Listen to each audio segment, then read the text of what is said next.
विभीषण की सीख। रावण के साथ भी ऐसा ही संयोग बना। मंत्री उसे सुना सुना कर मुंह पर स्तुति करते हैं। इसी अवसर पर विभीषण वहां आए। उन्होंने बड़े भाई के चरणों में सिर नवाया।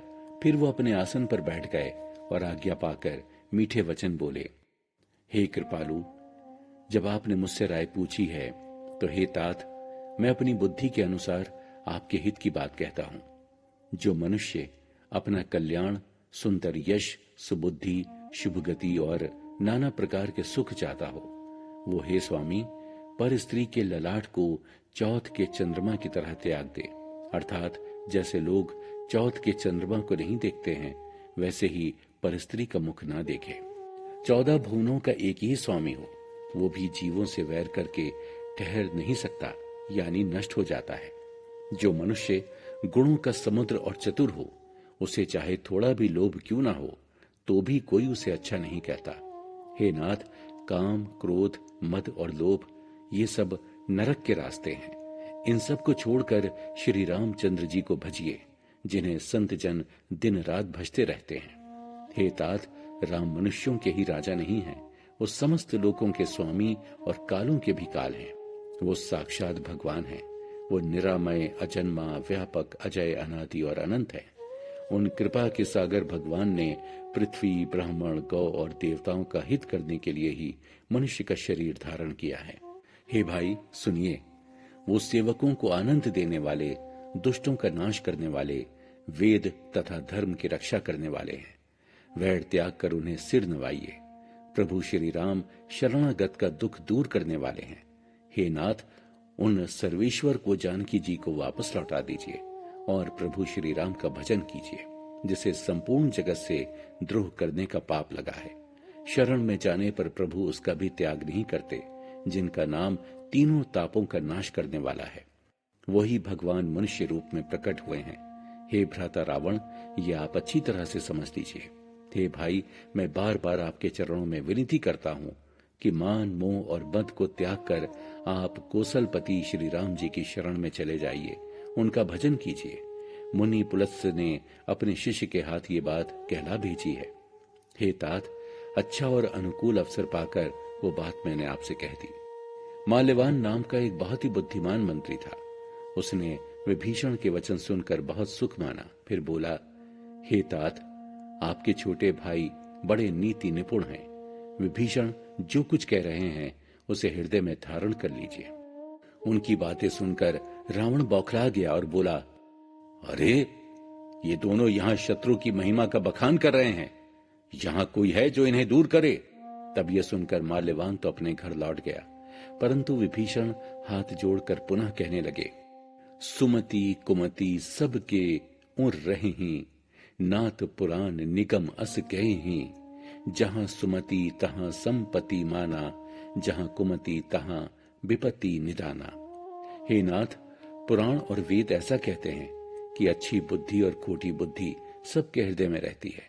जहां सुबुद्धि है वहां नाना प्रकार के सुख है, और जहां कुबुद्धि है वहां सदा विपत्तियां ही आती रहती हैं। आपके हृदय में उल्टी बुद्धि आबसी है। इसी से आप हित को अहित और शत्रु को मित्र मान रहे हैं, जो राक्षस कुल के लिए काल रात्रि के समान है। उन सीता पर आपकी बड़ी प्रीति है। हे तात, मैं चरण पकड़कर आपसे विनती करता हूं कि आप मेरा आग्रह मान लीजिए। श्री राम को सीता जी सकुशल लौटा दीजिए, इसमें आपका बड़ा हित है। विभीषण का अपमान। विभीषण ने पंडितों, पुराणों और वेदों द्वारा अनुमोदित वाणी से नीति की बातें समझाकर कहीं, पर उन्हें सुनते ही रावण क्रोधित होकर उठा और बोला, अरे दुष्ट, लगता है अब तेरी मृत्यु निकट आ गई है। अरे मूर्ख, तू मेरे अन्न पर पल रहा है, पर पक्ष तुझे शत्रु का ही अच्छा लगता है, उसकी प्रशंसा करता है। अरे दुष्ट, बताना, इस संसार में ऐसा कौन है जिसे मैंने अपनी भुजाओं के बल से नहीं जीता है? अरे, रहता है तू मेरे नगर में, प्यार करता है तपस्वियों से, उन्हीं में जाकर मिल जा और उन्हीं को जाकर नीति की बातें समझा।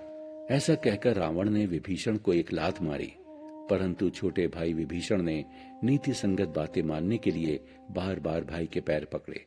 शिवजी कहते हैं, हे उमा, संत की यही महिमा है कि वो बुरा करने वाले की भलाई ही करते हैं। सभा के बीच में घोर अपमान सहकर भी विभीषण विनम्रता पूर्वक बोले, आप मेरे पिता समान हैं, मुझे मारा अच्छा ही किया, परंतु हे नाथ, आपका भला प्रभु श्री राम के पास सीता को भेजने में ही है। इतना कहकर विभीषण अपने मंत्रियों को साथ लेकर आकाश मार्ग में गए और सबको सुनाकर बोले, श्री राम जी सर्व समर्थ प्रभु हैं और हे रावण, तुम्हारी सभा काल के वश में है।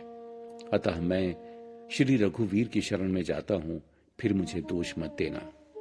विभीषण का श्री राम जी की शरण में जाना। जिस क्षण विभीषण ने प्रभु श्री राम की शरण में जाने की घोषणा की, मानो सारे राक्षस आयुहीन हो गए। शिव जी कहते हैं, हे भवानी, साधु का अपमान तुरंत ही संपूर्ण कल्याण का नाश कर देता है। रावण ने जिस क्षण विभीषण को त्यागा, उसी क्षण वो अभागा ऐश्वर्य से हीन हो गया। विभीषण जी हर्षित होकर मन में अनेकों मनोरथ करते हुए प्रभु रघुनाथ जी के पास चले।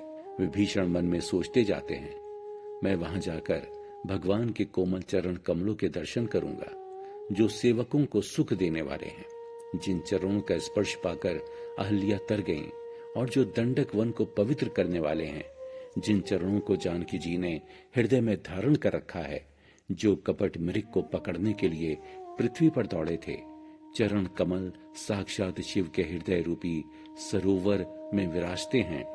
मेरा अहोभाग्य है कि आज उन्हीं के दर्शन करूंगा। जिन चरणों की पादुकाओं में भरत जी ने अपना मन लगा रखा है, आज जाकर मैं उन्हीं चरणों को देखूंगा। इस प्रकार प्रेम सहित सोचते सोचते हुए विभीषण शीघ्र ही समुद्र के दूसरी ओर आ गए, जहां रामचंद्र जी की सेना डेरा डाली हुई थी। वानरों ने विभीषण को आते हुए देखा तो उन्होंने समझा कि शत्रु का कोई खास दूत है। उन्हें वहीं पहरे पर ठहराकर वो सुग्रीव के पास आए और उन्हें सब समाचार कह सुनाया। तब सुग्रीव ने श्री राम जी के पास जाकर कहा, हे रघुनाथ जी, रावण का भाई आपसे मिलने आया है। इस पर श्री राम जी ने कहा, हे मित्र, तुम्हारी क्या राय है? सुग्रीव बोले, हे महाराज, राक्षसों की माया जानी नहीं जाती। ये अच्छा अनुसार रूप बदलने वाला छली न जाने किस कारण आया है। जान पड़ता है ये मूर्ख हमारा भेद लेने आया है, इसलिए मेरी तो राय है कि इसे बांध कर रखा जाए। श्री राम जी बोले, हे मित्र, तुमने अच्छी बात कही है, परंतु मेरा प्रण तो शरणागत के भय को दूर करना है। प्रभु के वचन सुनकर हनुमान जी मन ही मन बड़े हर्षित हुए कि प्रभु कितने भक्त वत्सल हैं। श्री राम जी पुनः बोले, जो मनुष्य अपने अहित का अनुमान करके शरण में आए हुए का त्याग कर देते हैं, वो शुद्र हैं, पापमय हैं। उन्हें देखने से भी पाप लगता है। जिसको करोड़ों ब्राह्मणों की हत्या का पाप लगा हो, शरण में आने पर मैं उसे भी निराश नहीं करता।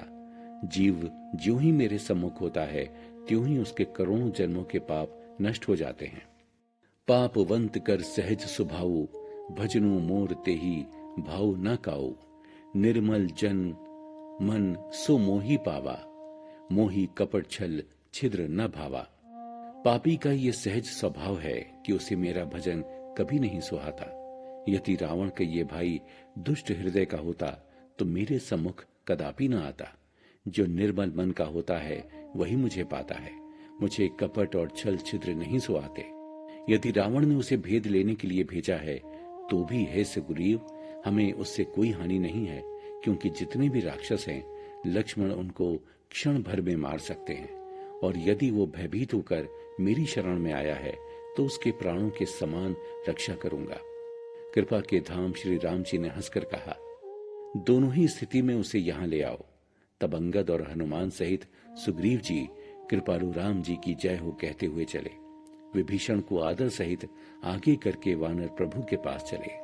आनंद की खान प्रभु को भाई सहित विभीषण ने दूर से ही देखा।